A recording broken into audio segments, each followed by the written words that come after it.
BVarsity.com.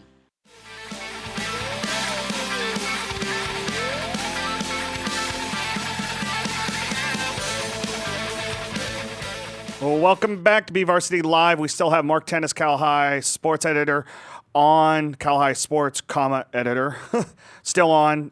Mark, got a question for you. We had Roger Blake, the CIF executive director, on before the state wrestling tournament earlier this year, and I think one of the things that really kind of stood out as we talked to him was his own personal view about private schools that allow recruits to come in and different things of that nature. He used the word putting them into their own sandbox. How do you feel about that kind of logic when you got teams like De La Salle, which can widely be considered, the Bay Area All-Star team, teams like St. John Bosco, Mater Dei, you go down the lines, schools of that nature that have the ability to continually to kind of rebuild year in and year out. Do you feel like they need to, at some point in California, like Texas has, put them into their own playoff division, allow them to kind of go at it, and allow the public schools and those other privates that don't have that ability to kind of get a little bit more of I would say, a fairer chance? That's sort of already happening at the section level with the competitive equity. I mean, you don't have that situation in the central section because you don't have a big, giant, private school that gets a lot of kids from all over, and there's a good reason. You have great public school districts, and no one has a need to go to a big-time private school because the public schools are great. For the most part, they are. At the section level, you see things like competitive equity playoff divisions, which is sort of, when they do playoff divisions based on competitive equity, what they're basically doing is creating higher divisions so the public schools that are very good can move into those divisions. And the Pac-5 division of the southern section is pretty much a private school division with teams from the Mission League and the Trinity League and Oaks Christian and blah, blah, blah. Mm-hmm. So, I mean, you're already seeing that to some degree. I don't know if they can really do that on the state level. I mean, they're creating open divisions, which sort of also helps toward that.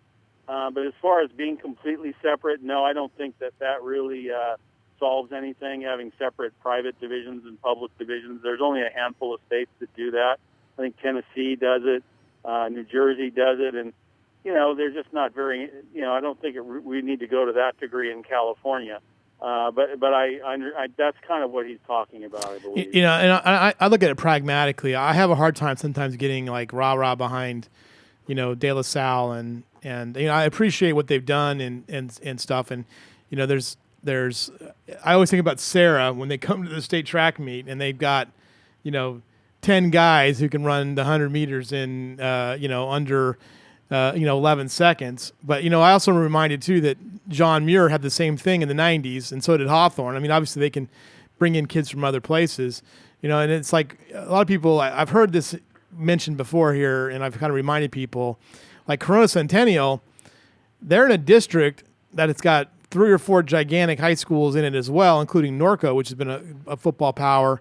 And, 7 or 8 years ago, they were competing and sometimes getting beat by teams within their own county.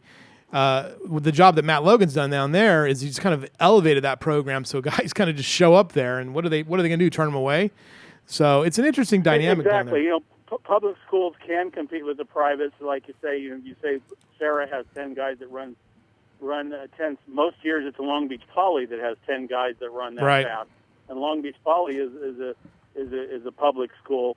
They have open enrollment throughout the Long Beach Unified School District, so that's how they're able to overcome the advantages that a private school would have. What we don't have in California, which some states do have, is what I would call the super prep school for basketball and other sports, like Oak Hill Academy or Montverde Academy in Florida for basketball, or Findlay Prep over. We don't have any of that stuff. We do actually have schools like that.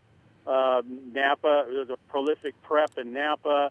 There's Balboa Prep in San Diego, and they have all these elite players. But the CIF does not allow those schools, does not allow any California schools to play them. You can't even play them. Wow. So I mean, we don't at least don't have that. Yeah, I was looking at these kind of those, IMG Academy and all that, right. All that kind of stuff like they have. We don't have that.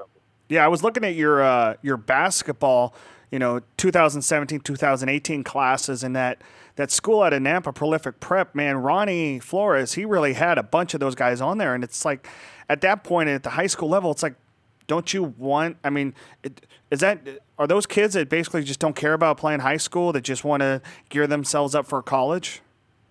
Well, what they do is they do some smart things. Like the Prolific Prep kids actually go to classes at Justin Siena in Napa. Okay. So they have friends.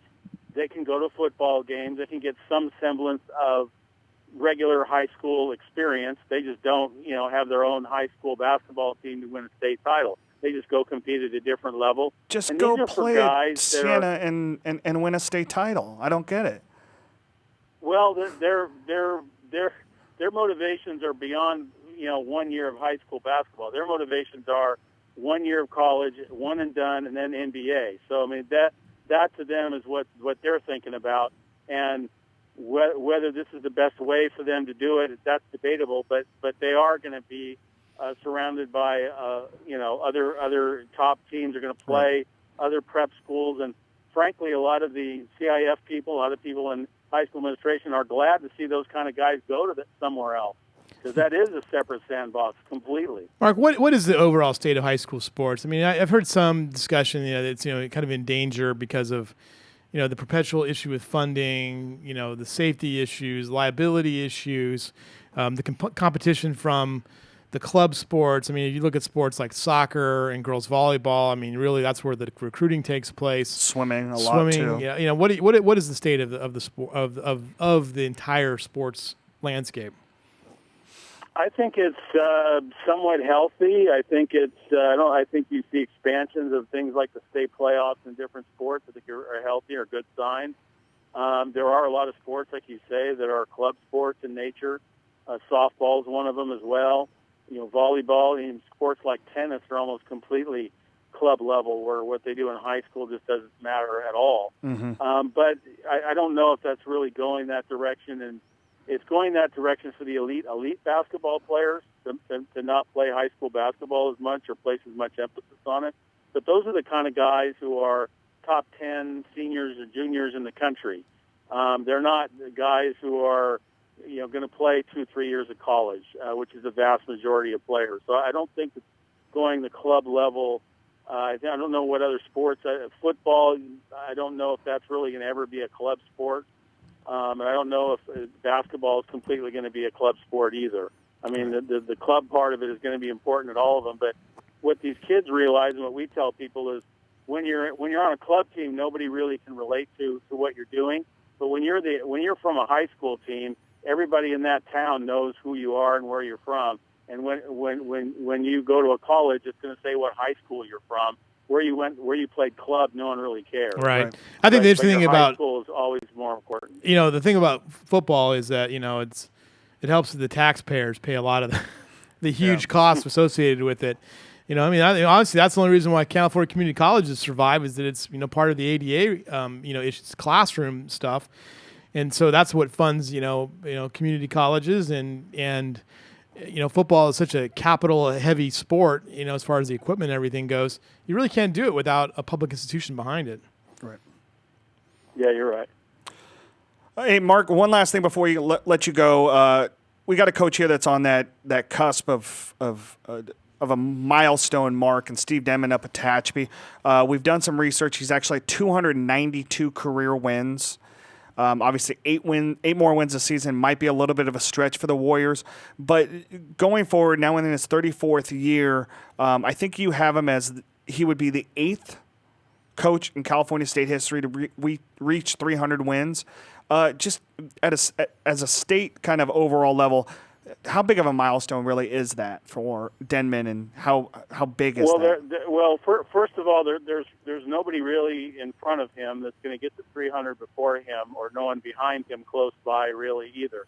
So he is, assuming it's next year, he would be the next one to reach that total. I mean, if you think about it, there's 1,200 high schools in California, and some of them go back more than 100 years. That's a lot of seasons, a lot of coaches. When you talk about 8 guys in all of that time to get to 300, that is a very significant milestone. It's a very select group of individuals that have gotten that many wins. Right. I mean, the guys that he's with on that are just unbelievable. Yep. Well, hey, Mark, great piece you had earlier this week on the closed high schools in California. Obviously, one near and dear to you and myself is your high school, La Sierra in Carmichael, which is up a Sacramento suburb, and a school that was right down the street from where I live. So great piece on that. I really liked what you guys did. Lewis, goodbye-bye. Really like what you and Thomas Lawrence did on StocktonPreps.com on that also. So congratulations on that.